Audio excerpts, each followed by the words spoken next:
But the contestants certainly got a lot more than they bargained for. Approximately about 5 or 6 inches more than they bargained for. Oh, Danny. Cringe.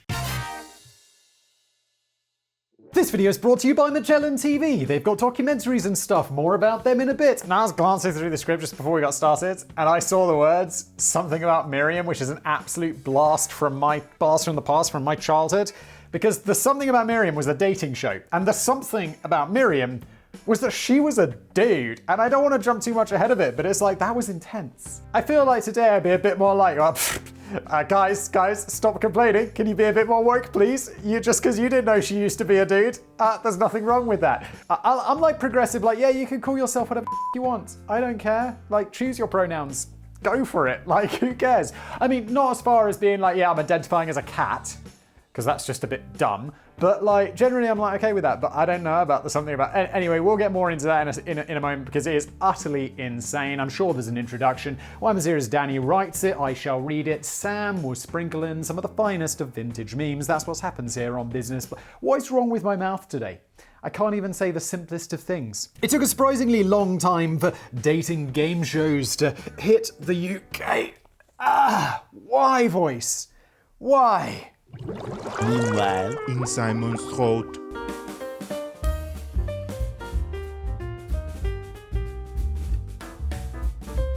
Blind Date first splattered onto ITV in 1985. How is it splattering, Danny? That's a bit weird. Inspired by the American TV show The Dating Game, which had made its debut a whole 20 years earlier. Bizarrely enough, the dating game killer, Rodney Alcala, just died. That was in the news this morning. I'd also do a true crime podcast and everyone was like, Simon, he died! And I'm like, yeah, if only they'd kill him sooner. He has been on death row for f***ing ever. Get on with it, California. Not really, I'm probably not pro-death penalty, I haven't decided yet. Not that it matters, because no one cares. The new UK variant was hosted by Liverpudlian Cilla Black, a former singer turned national treasure, beloved to the nation for having big teeth and ginger hair, hamming up her Scouse accent and delivering killer catchphrases like, "We're gonna have a Laura laughs, Chuck." Okay, Cilla Black was kind of insufferable. Pretty sure she's dead. I was never going to have a Laura laughs watching Blind Date because I thought it was absolutely bloody awful. Separated by a sliding door, the picker asks a series of probing questions to 3 members of the opposite sex and then chooses which one of them to go on holiday with and complain about the following week when the couple return to spill the beans on their blind date adventure. It's like, steady on, guys. Couldn't we just go on a date first? It's like, no, you've immediately got to go on holiday and like share a room and like go to restaurants every night and all of this stuff. And it's like, yeah, I'd love doing with my wife, not something I'd like to do with a stranger who I don't really know and could be a serial killer. Because I'm an equal opportunity serial killer believer. It's all very silly and it's painfully obvious that the responses to the probing questions are scripted by a writer with a background in smutty innuendo. A BA in smutty innuendo. And they reveal nothing whatsoever about the contestants, so it's really just all down to who was given the funniest answers to read out loud. Still, I obviously don't know what I'm talking about, as Blind Date was one of the UK's top-rated shows for over 18 long years before it broke up with ITV in 2003 following plummeting ratings. No, it's okay, Danny. You've just got something which people call taste, and unfortunately most people don't, because I agree with you, Blind Date was a steaming pile of horse manure. But considering the state of UK dating game shows today, maybe Blind Date was the height of sophistication. Yeah, it was recently in the news. I think there's a TV, is it called Love Island? Oh no, it's called Too Hot to Handle. I see it advertised to Netflix on me all the time, and I'm like, Netflix, you literally have a TV show called Brave New World, which is like just made for people like Simon. And you're like, would you like to see Too Hot to Handle? I'm like, no. No Netflix algorithm, I certainly would not. If you could kindly f*** off. We don't do that here. But there was a story, like the concept of the show, allegedly, I'm not entirely sure, is that they take a bunch of young, good-looking people, they put them on an island, and they're like, don't f*** each other and we'll give you money. I know, it's genius. And then on the way home, they're f***ing each other on a plane, and it causes a stir. And I'm like, who the f*** could have predicted this? It's like actually ridiculous. But I think it got worse than that. They got drunk, they had to go to court, the plane was diverted, got real. These days, the highest and longest running dating show in the UK is Naked Attraction. I can honestly say I've never heard of it and I'm happy about that, in which the picker chooses their date from 6 naked candidates hidden inside booths. There's no time for asking any daft questions in this format. The choice is made after certain sections of the booth slide back, allowing the picker to examine and review each contestant's naughty bits before making the decision. We are living in a dystopian future. 100%. This is the point. I mean, it's not like, Jeff Bezos had his phone hacked by like Mossad, not Mossad, but I don't know who it was. It was like someone, was it the Saudis? Someone hacked Jeff Bezos' phone. Someone did all of these journalists got their phone hacked. I'm like, that's not the dystopian future.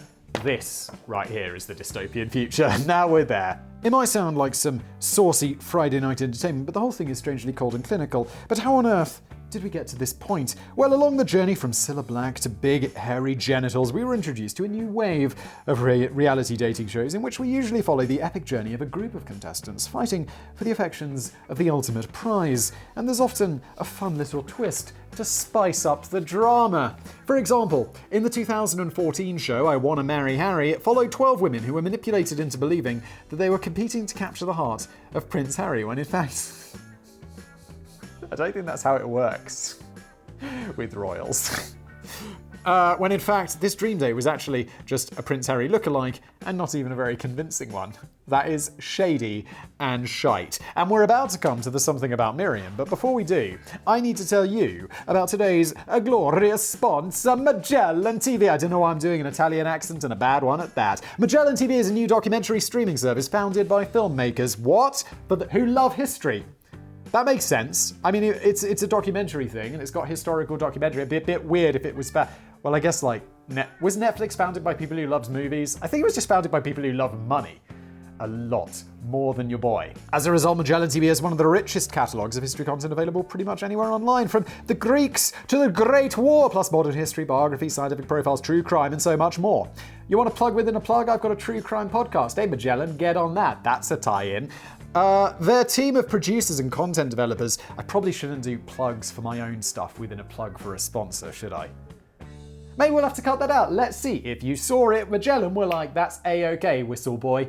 Go for it. Their team of producers and content developers look all over the world for new documentaries to add to their library, updating it every single week. It's like Netflix, if it was designed by your favorite history professor. I like that they say Netflix here. Or did I put that in? They never complain, because normally they're like, just say generic streaming service, and I'm like, yo, guys. I know Amazon Prime is popular. I know, what's that other big one? HBO? What's the other one I actually have? I have 3 of them. Amazon Prime, Netflix. Is it HBO? I don't think I have HBO. I feel like I have another one. Anyway, it doesn't matter. Netflix. It's like Netflix for your favorite history professor. There's no ads because you're paying a bit for it, but it's also super reasonable. Do they have the price here? Oh, apparently I don't have to say the price. Do I have to say the price? I remember it being extremely cheap. Cheap sounds like a bad word, because then you're like, oh, it's cheap and tacky. No, it's not. It's cheap and amazing. I don't know how they do it. What would I recommend? Oh, yeah, Shark Week is a thing. I think it's just an American thing. I don't really get it. There seems to be a lot of love for Shark Week, but I thought I'd say they've got a lot of shark documentaries. Like, what was that one? Rise of the Great White Shark. That's one. Yeah, so it's not going to be Shark Week at all when you see this video, but it is, I think, when I'm recording it, or I saw people mentioning it on Twitter, because I just don't get it. I just don't get it. Look, Magellan TV is where to go to be a big brain smart person. 3,000 documentaries available. Said that already. Did I? I don't know. Just go to the link below and you'll get an exclusive offer and an extra month for free. That sounds brilliant. You should definitely try it. Magellan is the shizzle. Let's get back to it. Perhaps one of the biggest twists to be seen in a reality TV show occurred back in 2004 when There's Something About Miriam premiered on Sky One in the UK after the originally scheduled transmission date was delayed by several months, and there was good reason for the delay. This is so wild. And this was back in 2004. People weren't so woke in 2004. On the face of it, There's Something About Miriam didn't look radically different from any other reality dating show. Over the course of 6 episodes, 6 men attempted to woo a 21-year-old Mexican model by the name of Miriam Riviera. The guy who got picked by Miriam at the very end of the series didn't just win a loved-up exotic holiday with his new date, he also pocketed a nice £10,000 dollar prize. Danny, I like that you wrote £10,000 dollar prize. I'm pretty sure it was £10,000. This isn't a lot of money. I mean, I know it is, But it's also not, because there's shows like Who Wants to Be a Millionaire, where it's like you just answer 5 questions designed for children, and you win £1,000. And then you've got to answer like 3 more that are designed 1,000, 2,000, 4,000, 1,000, 2,000, 4,000, 8,000. Let's just say 8,000. You've got to answer 3 more questions that are designed for like functional idiots, and you win. It's just bizarre. But okay, the producers of the show promised the 6 contestants the adventure of a lifetime and warned there would be plenty of shocks and surprises along the way. That is one way of putting it, isn't it? But the contestants certainly got a lot more than they bargained for. Approximately about 5 or 6 inches more than they bargained for. Oh, Danny. Cringe. Because after Miriam had chosen her date at the climax of the series, the big twist was revealed. Miriam was actually a non-op transsexual. Oh, I have to say I didn't realise she still had a penis. We're walking on eggshells a little bit here, because I'm like I said at the beginning, I feel like I'm a pretty progressive dude, but you never know how far we've progressed. And I always worry that I'm going to step in it and say something that's not okay, and someone's going to shout at me for. But if they do, I do try to learn and be better, but I'm still not going to address you as a cat, okay? But I identify as a cat, Simon. I identify as a male cat, a Tom. F*** off. The guy who won the series was a 23-year-old lifeguard and ski instructor called Tom Rook. We could just call him a bum. But there were rumors at the time that when the big revelation was originally filmed, Miriam broke the news to Tom just by lifting up her skirt. However, this was strongly denied by Miriam, who exclaimed, "I would never lift up my skirt on national TV. My mother brought me up very well." The version that we saw on TV involved Miriam picking Tom from a lineup and making a more suitably verbal announcement. She revealed, "Yes, I'm from Mexico. I'm a model, and I'm 21. But, Tom, I really love spending time with you and kissing you. You see, I love men, and I love being a woman. You see, Tom, I'm not a woman. I was born as a man." That is pretty intense, isn't it? I mean, I have to say it's ballsy of Sky One to green like this, wasn't it? In their defense, the producers claimed that they had made a point of never referring to Miriam as a woman when encouraging the contestants to participate in the show's yet you can refer to her as a woman. I don't really think that that's the problem that they have. It's like, we never called her a woman, did we? Did we? Tom's like, my dudes. Or what? That's no. As the show's creator, Remy Blumenfeld, later tried to make out the show had good intentions at heart, as transection people were rarely seen on television, and There's Something About Miriam gave viewers an opportunity to really get to know a trans character. Yeah, but you're also kind of making her an exhibit, aren't you? You definitely are. It's definitely weird. Please don't. But the idea didn't go down well with the contestants, the viewers, or transgender groups. Shocking. Maybe you should have involved, I don't know, the contestants, the viewers, or transgender groups in your focus groups. Perhaps. Just a suggestion, Sky One, allegedly. The problem is that the delicate matter of gender in a budding new relationship was presented here as if it was the punchline for a TV show prank. As one reviewer from the UK noted, the whole premise of There's Something About Miriam was not a celebration of transgender people's lives. It was designed to elicit horror from the winning contestant after discovering that his dream date had a penis. The show was criticised by transgender groups who've had a backlash of public opinion in the aftermath of a dating game based on deception, and although the shocked contestants initially appeared to accept the revelation and Tom Rook accepted the prize and the holiday with Miriam on camera, they let their true feelings known after the filming stopped.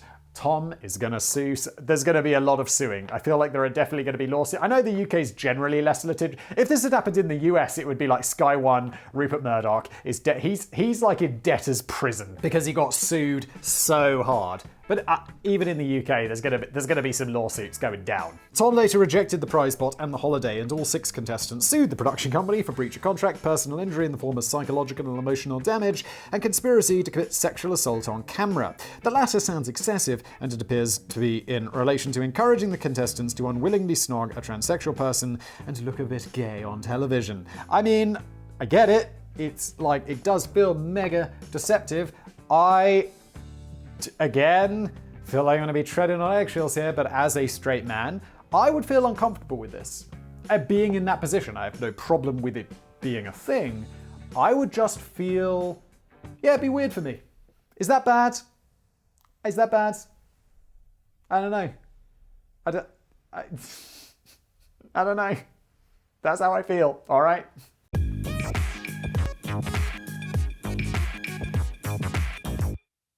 It was the lawsuits that delayed the transmission of the show for several months, and the production studio later settled with 5 of the 6 contestants for an amount that was never disclosed, but was reported by some media outlets to be as much as $500,000 each. It's better than the original prize, isn't it? Although Miriam herself went on to become a minor celebrity in 2004 and appeared on Big Brother Australia, her story had a tragic ending, as she was found dead at her apartment in Mexico in 2019 at the age of 38. Oh, that's so sad.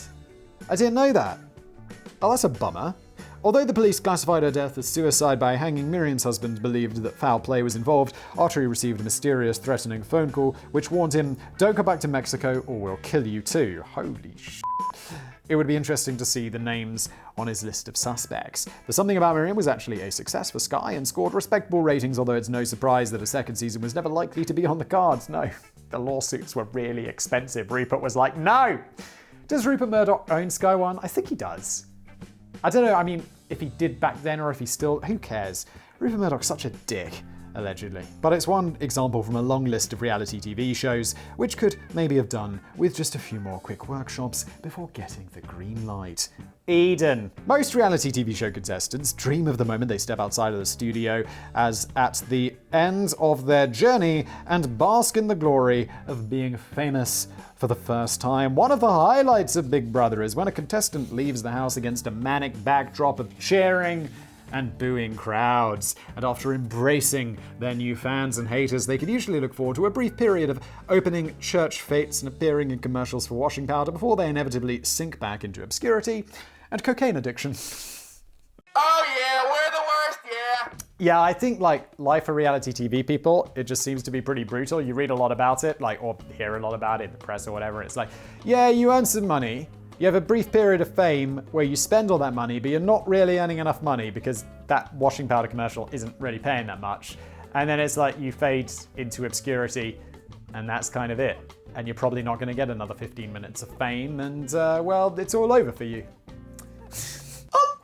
Now imagine you've just devoted a full 12 months of your life to appearing in what was meant to be the biggest and most grueling UK reality TV show yet, whilst shut off from the rest of the world in the remote Scottish wilderness. But as you finally step back into society and prepare for celebrity stardom, you're quietly told by producers that the show was swiftly pulled after just 4 episodes, and since then, nobody has been watching you at all. Why would they continue?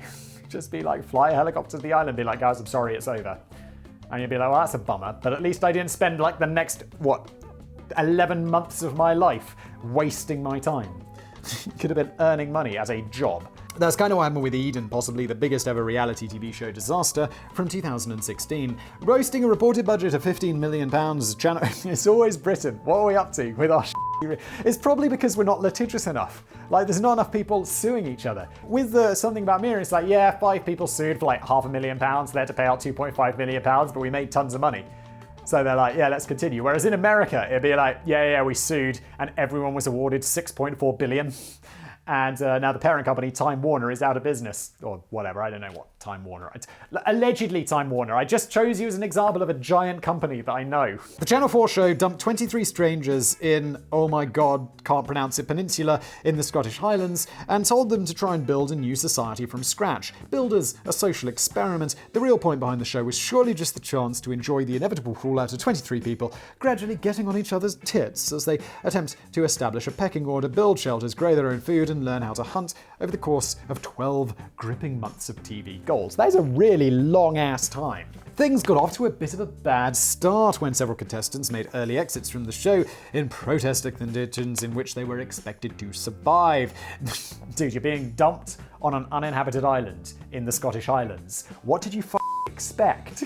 It's like, oh yeah, well, we got there and I thought there'd be craft services because it's a TV show. It's like, mate, it's a reality TV show. It's different, son. To live life, you need problems. By the end of the 12 months, only 10 of the original group of 23 remained. There were accusations of frequent cheating when it was discovered that a public footpath ran alongside the camp, and contestants would regularly stop and chat with ramblers and ask them if they had any spare crisps, biscuits, or pork scratchings. It's the most British thing ever. Americans are like, what the crisps? Pork scratchings is a weird British thing. It's like the dried fat of the pig. Weird. And biscuits are not like... I went to KFC in the US and I was like, why is this chicken coming with biscuits?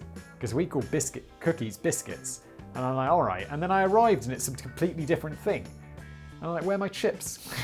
Weird. The events began to take a much darker turn. Many of the women were starved out of the meager rations and became ill, as the men felt that the women didn't need to eat as much as the big, strong male hunter-gatherers. Am I right, Peter? I have to be a little bit careful. Did you notice this? Maybe this is, there might have been a video before this one, but I broke my collarbone mountain biking, and good news, I've now got a steel one, which is, part of my journey to becoming a cyborg. Fantastic. I have to say though, I broke it a little over a week ago, then had it fixed less than a week ago, and it is actually incredible how fixed it is. Like, medicine is incredible. And then I left the hospital and I got a bill for absolutely nothing because I live in a country that doesn't hate the poor. Some participants resorted to surviving on a diet of chicken feed, while others found comfort in drinking themselves to the point of collapse with nasty homemade brew. I'd be that dude. Been another day on this deserted, semi-deserted Rambler Island. May as well get up on like homebrew. Possibly channeling Britney Spears, a few of the disgruntled and hungry women began shaving their heads. Although it's believed that the show was originally intended to run through the course of the year, Channel 4 pulled it from the schedule after ratings halved over the course of just 4 limp episodes. But they kept the cameras rolling. Why, Channel 4? Do you just hate money? Just like throwing it away, or what? The broadcaster seemed to suggest that nothing had been set in stone, and the experimental nature of the format meant that there was always going to be an unpredictable element in production and transmission. Totally agree, that's completely fine. If you cancel the show, but then get the people off the island. Come on. Although they promised the show would return at some point later in the year, we didn't see anything else from Eden until long after production had wrapped and everyone had been quietly sent home. One radio critic at the time pondered, if a person lives in the forest and is not on TV, does he make a sound?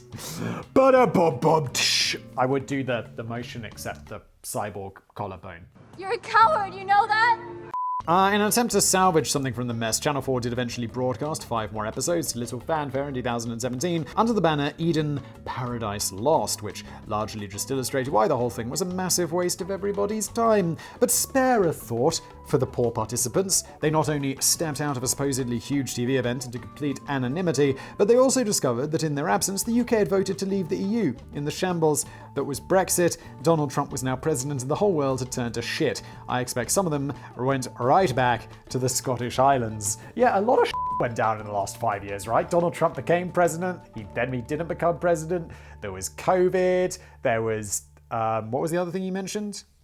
Britain leaving the EU, which, like, these are all kind of shit, weren't they? It's all a bit shit, really. I cloned my pet. You what? No, you didn't. That's definitely illegal. And it is possible, right? You could clone a pet. You could definitely clone a pet. They cloned Dolly the sheep. It was like 1995, 1996, something like that. Mid-90s for sure. Let's clone people's pets. We got here quickly, let's carry on. Now I'm happy to admit that I treat my dog Poppy as a bona fide member of the family, or bona fide, if you prefer. Of course, having a dog is nothing like having children. For starters, I'm sure it was once scientifically proven that looking after a puppy induces the equivalent stress levels of raising about 12.5 problem children. Oh, Danny, I don't know how it is to raise a puppy, but I do have an idea to how hard it is to raise a child. And it's not rocket science, but it does grind you down after a while. You're like, oh, for f***'s sake. I mean, it's all worth it and it's really lovely, but it is also like, it's a grind sometimes, it's a grind. But I love it, I love my children, and I'd never give them away. But pets are often beloved members of the household. I don't know why I needed to suffix that with I'd never give them away. I don't think anyone was thinking I'd give my children away. Especially not my wife. She'd be like, where's our kid? Did you give it away? It's not it, wife. Wait a minute! But pets are often beloved members of the household and they come packaged with a grim expectation that unless you go for an elephant or something, you're going to lose them in your lifetime. Are elephants particularly long-lived? I didn't even know that. And while grieving for a deceased pet can be a harrowing experience, I like to think that most of us can get through it without going bat crazy. Yeah, I'd be like, well, if my first dog, Bingo, died, I'd be like, well, the next dog is the same type and we'll just call it Bingo too. Easy. In 2012, the American TV network, TLC, dished up 2 servings of reality TLC, man. They got some crazy ass reality TV show focused on bereaved pet owners who had clearly lost the plot. The poor lambs. It's understandable that after losing a dog, you might eventually get around to introducing a new pooch into the family. Same day, on the way home from where they inject it with the poison. Oh my god. People are smashing the dislike button so hard right now. Some people might even go for the exact same breed or colours as before, although I think I'd be tempted to go with a completely different dog rather than a carbon copy replacement, which largely serves as just a reminder of the original. But this reality show focused on the stories of troubled souls who wanted to go much further than just choosing a similar dog. They wanted a clone of the original dog. In effect, it appeared that they were on a misguided mission to bring their dogs back from the grave. It's not how cloning works, is it? It's like, yeah, if you clone me, it's not going to be like, I've come back to life. It's going to be a different person, different memories, different brain. I mean, genetically the same, but different. Definitely different. Although Scotland gave birth to the world's first ever cloned mammal with Dolly the sheep in 1996, nailed it, Whistle Boy. Dog cloning is an industry which now is almost exclusive to South Korea, and it appears to be a pretty profitable one with prices ranging from between $50,000 and $100,000 per cloned pet. This is actually incredible, and I can't believe that you're allowed to clone your dog. Fuck! Good boy. This is like Repet from that Arnold Schwarzenegger film that I don't remember the name of, where they have the cigarettes which are mostly filter and just a little bit of tobacco at the end. I absolutely love this.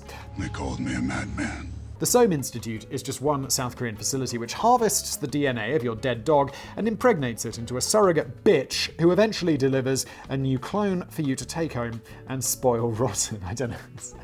Bitch. I cloned I'm such a 12-year-old. I Clones My Pet follows the story of a group of American dog owners who decide to take this wildly expensive South Korean adventure into doggy duplication. This is a great premise for a TV show. TLC, normally your shows are like, I'm marrying my brother's cousins, uncles, pet carriers, dogs, nieces, nephews, sister, which would make it not incestuous at all because it would be really far removed. But you absolutely get my point. It's more like, I just married my cousin. So, TLC. But this actually sounds like quite an interesting show that I might see on Vice, which has its, you can make fun of Vice, but compared to TLC, Vice is like the Pulitzer Prize winning. Perhaps the most disturbing example is that of Danielle Tarantolas, who lost her pet dog Trouble, a Lhasa Apso mix. I have no idea if I'm pronouncing that correctly, and also I don't care. 3 years before filming on the show commenced. Oh, okay, I read that wrong. The dog died 3 years before the show commenced. The former Wall Street worker showed viewers a full wool mural tribute to Trouble, which dominates her house, while explaining that she used to hand-feed Trouble like a baby and now refuses to throw away anything that Trouble touched. Maybe you should spend that 100 grand on some sort of psychological care. Maybe drugs. Maybe anything other than this weird shit. You need to move on. She even keeps a piece of chicken wrapped in foil in the freezer and has never emptied his last bowl of water from 3 years ago. She said, the water really means a lot to me because it's the last thing that Trouble actually got to drink. His mouth was in there. It's so TLC. So TLC. Later in the show, she also explained, he came first before anybody. He came first before my husband. He came first before my parents. Nobody else matters. He was like the child that I never had, and I probably did treat him better than people treat their children. This is so weird.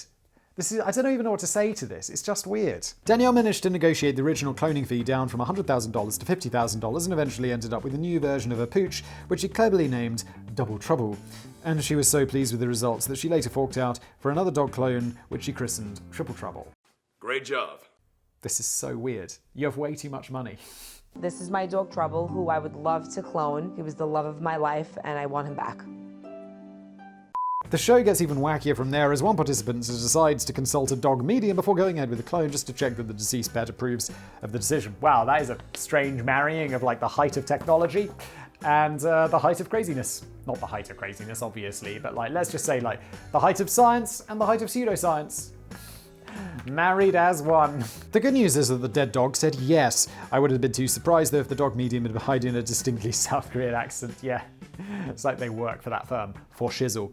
It does seem to me that I Cloned My Pet was feeding off the despair and mental challenges faced by bereaved pet owners whose elevators didn't quite reach the top floor. I mean, it's a TLC show. Literally, this is what they do, allegedly. And quite aside from the ethical questions on how badly surrogate dogs are allegedly treated in South Korean labs, there's another glaringly obvious problem with the whole cash draining affair. What is that? I don't even know. The trouble with Double Trouble and Triple Trouble is that if we're being honest, none of them look very much like the original Trouble at all. できたよ。完成品だ。人語を理解するキメラだ。You what? Although the owners seem to be expecting a reincarnation of their dead dog, the truth is that cloning doesn't really work like that, and often a genetic copy can look and behave very differently to the original. Yes, Danielle would have been better off scouting around the local dog shelter to handpick a dog that bore more of a resemblance to Trouble. And while she was there, she could also made a generous donation of $50,000 instead of pissing it all up against a South Korean lamppost. Yes, except Danny. She obviously was extremely satisfied with the result because she paid another $50,000 to do it again. Also, what kind of shady company is like, yeah, it's 100 grand. How about 50? And they're like, yeah, 50 works. Your profit margins are too large. Your prices are way too high. Shattered. What's the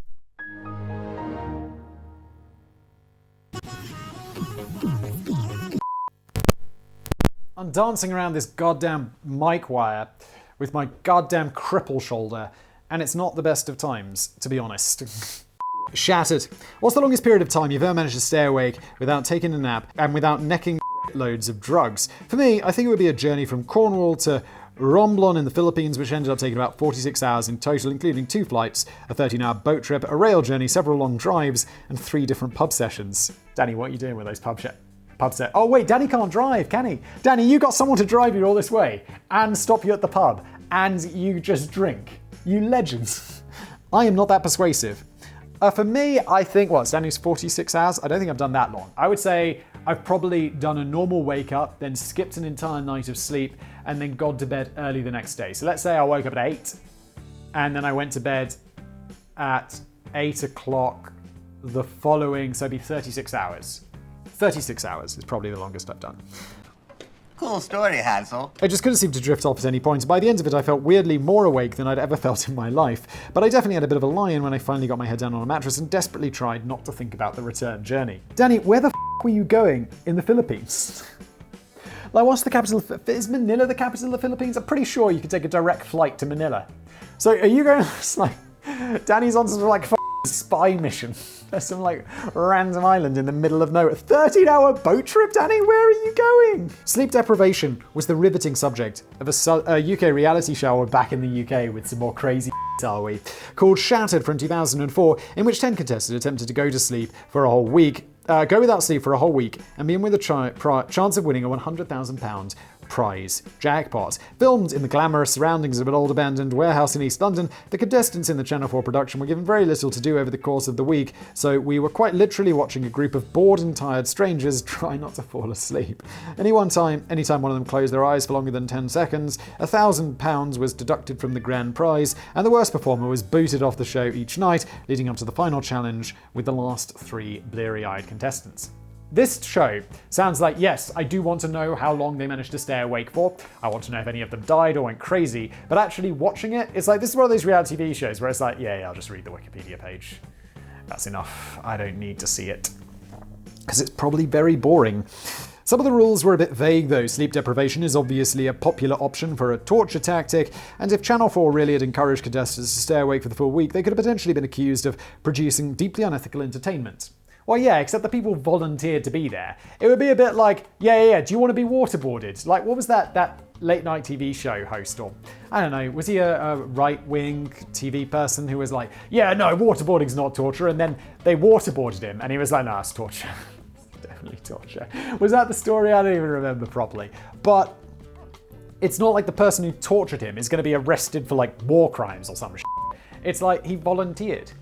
It's different. It's now believed that the contestants were told to occasionally take short 45-minute naps off screen, although this was never referenced in detail in the broadcast. Well, that's just isn't it? They were obviously given little challenges to undertake, but the fun idea was that they would all be as dull as dishwater and only serve to hinder their attempts to stay awake. For example, contestants would sometimes be read bedtime stories by grandmothers in an overheated room, or they would be instructed to count sheep on a television screen. In one challenge, they literally had to sit in a very comfy chair and watch paint dry.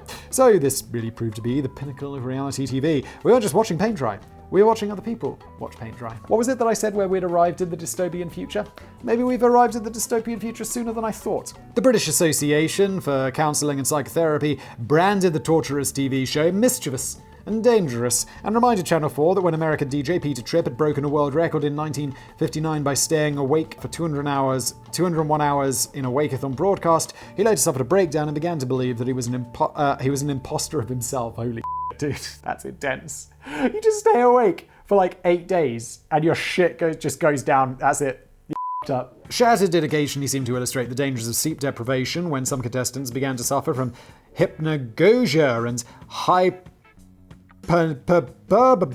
or dreaming while awake. At one point, the eventual runner-up of the show began hallucinating that he was the Australian Prime Minister acting out a role on the set of Neighbours. That is pretty entertaining, though. The eventual winner walked away with a prize of £97,000 after 3 penalty deductions, and that was 19-year-old Claire Southern, who quite cleverly avoided trips to the bathroom so that she always had a full bladder and kept stretching out her big toe to give herself cramps, so the pain and discomfort from these conditions would prevent her from drifting off to sleep. I told you that bitch crazy. The problem is, if you do drift off to sleep, you also wet yourself on national TV, don't you, Claire? But she walked away with 97 grand, so, good on you. Some of the other contestants later replied that this was cheating. No, it's not. What are you talking about? But I think it was a pretty smart system and it didn't appear to break any of the rules. Yes, if you're not breaking the rules, you're not cheating, are you? Following complaints that Channel 4 had been transmitting torture porn, Ofcom investigated the matter but appeared to side with the broadcaster, who claimed that the show provided scientific insight into the psychological effects of sleep deprivation and the whole experience had been overseen by medical experts. It may have been another so-called scientific experiment, but it was also a travesty of television entertainment, and thankfully the idea of a second season was a yawn, but too far. It was so bad, they think I watched an entire episode of Blind Date without medication. And there's something about Scylla that you might even get a Laura laughs from. Oh, Danny! Call back. Thank you everyone for watching. This was an episode of Business Blaze brought to you by the legends over at Magellan TV. Please support them by supporting the show. But no, that doesn't make sense. Look, there's a link below. Check it out. Thank you for watching. Need to rest my shoulder. It's broken.